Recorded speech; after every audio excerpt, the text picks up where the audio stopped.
Dana White claims that the new boxing company he's launching with, Turki Al-Sheikh, will eliminate the need for other champions outside their league.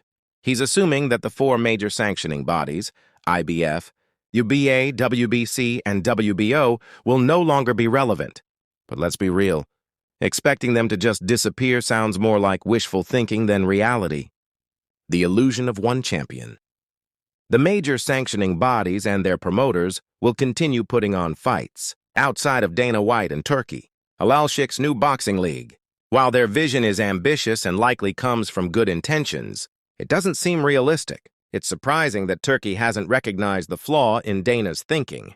This league won't unify the sport under one entity. Instead, it's more likely to create further division. What worked for the UFC won't work for boxing.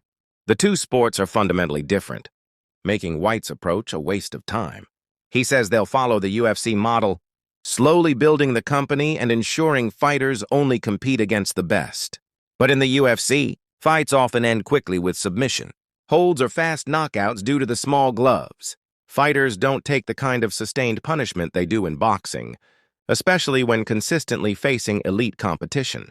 Trying to force the UFC structure onto boxing isn't just unrealistic. It could be damaging to the fighters and the sport itself.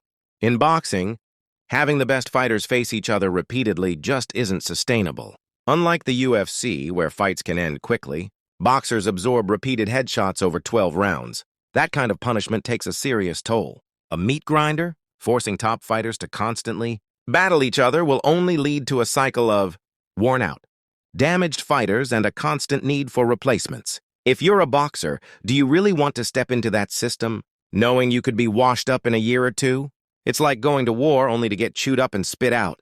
For fighters, the smarter move is to stick with the established promotional companies, where they can build a longer, more sustainable career instead of being thrown into a system that prioritizes short-term spectacle over longevity.